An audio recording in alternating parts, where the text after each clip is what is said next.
Hi everybody, today I'd like to speak about the Bei Männern variations by Beethoven on a theme by Mozart. And for those of you who never heard this in the original, please do. I'm adding a link below. So in the very beginning, Mozart writes andantino. Beethoven changes this to andante, which is interesting, so don't play too fast. The very opening, we have a chord.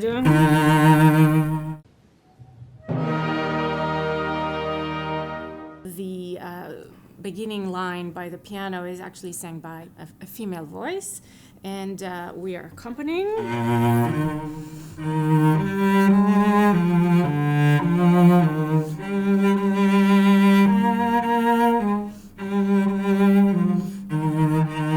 And here, Beethoven gives the line an octave higher actually than what the male voice is singing, but we're still, if you want to keep in mind that we are the male voice, not the female voice.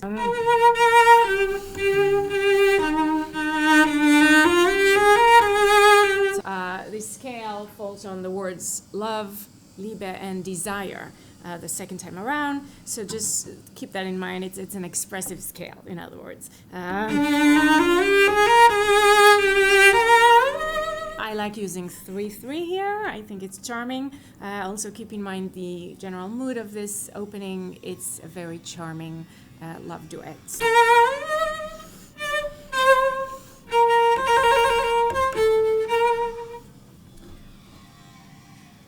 One thing to think about when we play sets of variations is the relationships between the variations. If we want to slow down at the end of each variation, which ones do we want to slow down in and which ones not, and why?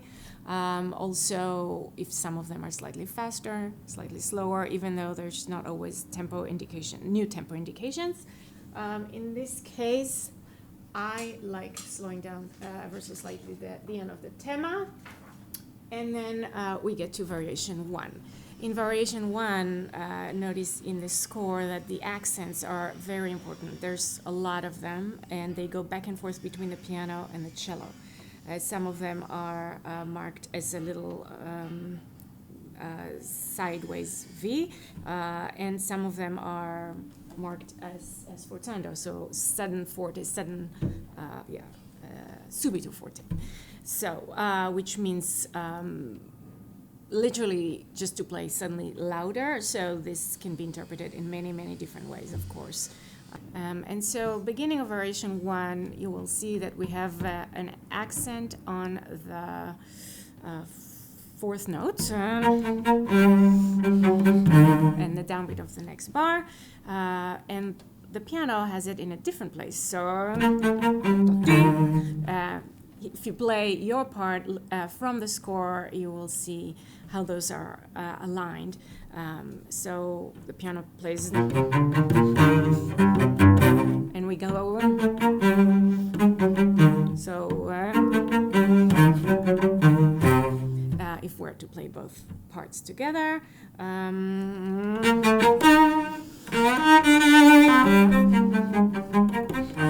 So again, be playful here.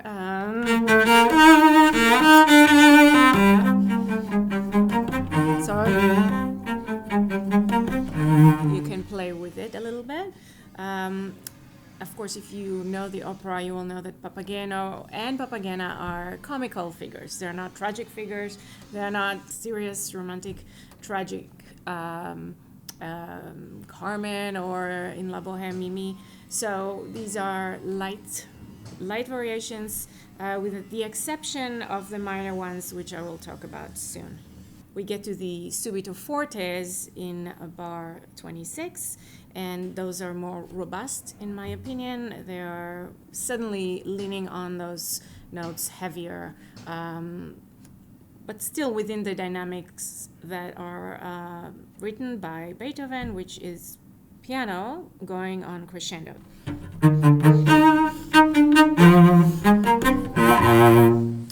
The subito fortes in bar 26 are interesting because they fall not only in different places between the piano and the cello, but the pace quickens so that the first subito forte falls on a downbeat for the cello, and then an eighth later the piano plays it on the A flat, and then the middle of the bar we play B flat, subito forte. Here the piano plays his or her subito forte only a 16th note later. So pa pa pa pa. And that's interesting, and we should be able to bring it out and be aware of it. The end of this variation, I do not slow down. You may want to slow down there, but I would encourage you not to slow down in the end of every single variation, just because we want to create interest and not be repetitive. Let's look at variation number 2. Here it is also interesting to look at the piano score and understand where crescendos fall and how we can help the piano line by not crescendoing too early. For example, in bar 35, we have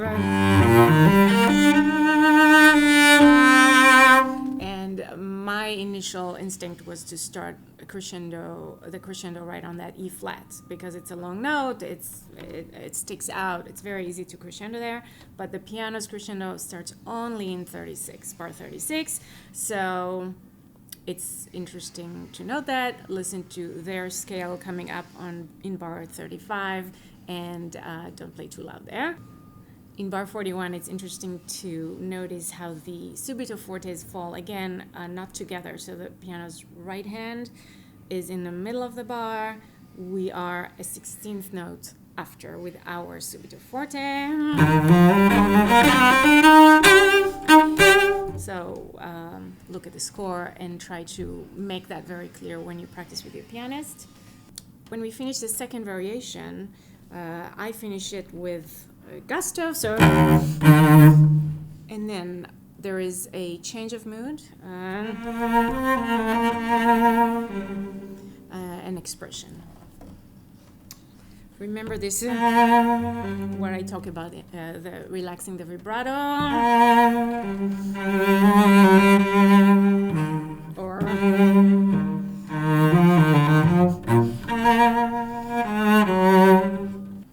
another example why it's important to look at the score and not just our part, our cello part. In variation 3, in bar, the third bar of variation 3, which is bar 46, the piano score has a crescendo on the last beat, and we don't have anything.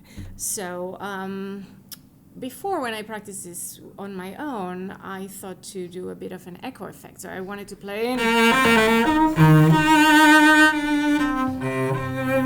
which is very lovely on its own. But once I realized the piano has a crescendo, that really doesn't work anymore. So I scratched that out, and then so the second sequence is going to have to be a little more, not a little less. And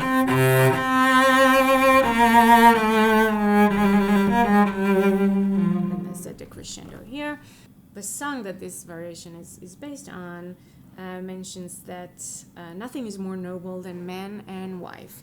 And in the fourth variation, for me, is very tragic, because we know that Beethoven never found a soulmate. He might have found a soulmate, but he never married, and it was unrequited love.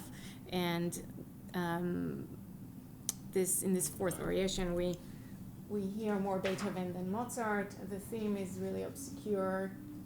I can't hear it anywhere.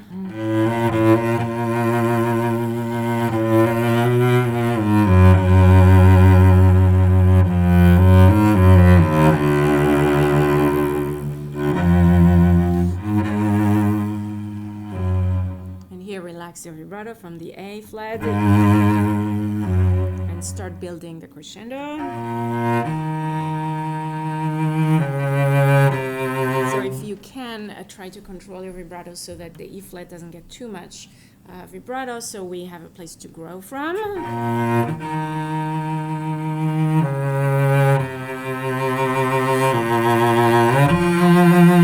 And this is the height of that phrase.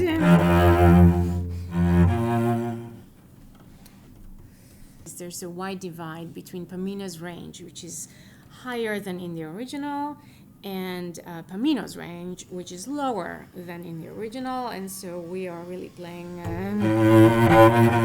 baritone voice, and you should really try to play dark here. I would do a play on the C string and not on the G string. This is not as rich. Bar 69 in the fourth variation. Notice the piano has the theme in the second half of that bar, and we accompany. So, or if we don't accompany, we're at least equal partners. They're certainly not only accompanying us. So just keep in mind that theme that the piano is playing there.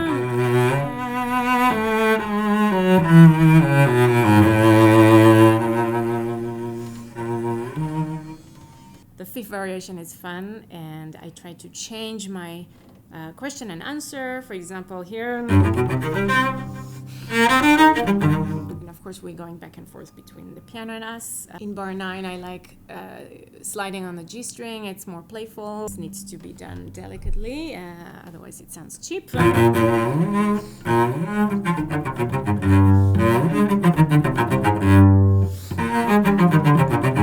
And as always, don't repeat the same fingerings twice. That's hard.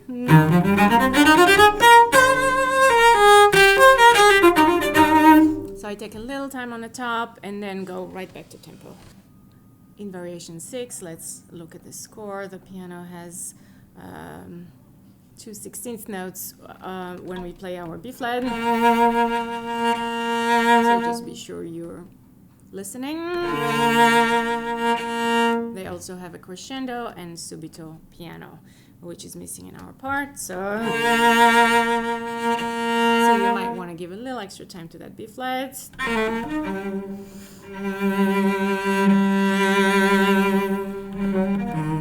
I play those playful and lighter, the 32nd notes, 64th notes.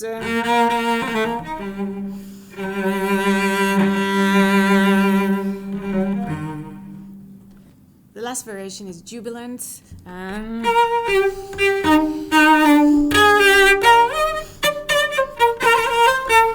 So be happy. And in bar 152, the cello does not have a piano. That sounded weird. The cello score does not have a piano marked, although the old Henley edition does have a piano.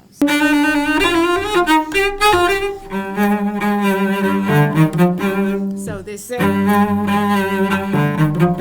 actually does not have a piano, and this is at your discretion. The piano is erased, crossed out in the autograph manuscript, and not present in the original edition. I'm not exactly sure why it made its way to the Henley score, but it does make musical sense, to be honest. But there's 2 ways to try and make your own decision. I read a book recently, which I will add the link below. It was very interesting. And they compare bars 136 in the last variation, and the piano plays it. And then we go. So the author of this book, which I'm blanking on now, wrote that it reminds him of the stuttering, and we all know the stuttering aria where Papageno meeting Papagena, and pa, pa, pa, etc. I'm not going to try this more than this now. So, let's see. So,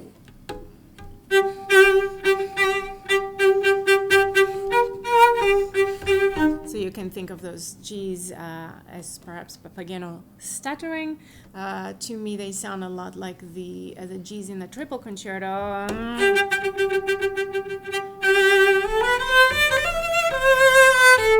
That connection to the third and last movement, the alla polacca movement in the triple. regardless, it's very interesting to listen to those arias again and refamiliarize yourself with this gorgeous opera, which was Beethoven's favorite opera. A note about sforzandos, which I found online, I thought was very interesting. For Beethoven, the sforzando, which is marked SFZ, is generally the strongest attack. It tends to mean with great force, of a percussive nature. The rin sforzando, RFZ, or RF, implies more of a leaning on the note such that it emerges from the texture or becomes the high point of the phrase, but not harshly. And the subito forte, suddenly strong, SF, indicates that the note is to stick out from the preceding and following notes. But Beethoven also seems to intend this accentuation to stay within the general box of whatever abiding dynamic he's indicated. So those are differences, subtle differences that you should be aware of. Of course, it depends on the context, but it's a good starting point. So this is my iPad. My Handley app is here. I press it, have the score comments on or off. If they're off, there's nothing showing. If it's on, and then I can click on a particular slur or indications that I want to read more about and read about them. Great app, and I highly recommend it. Thank you for watching, and we'll see you next time.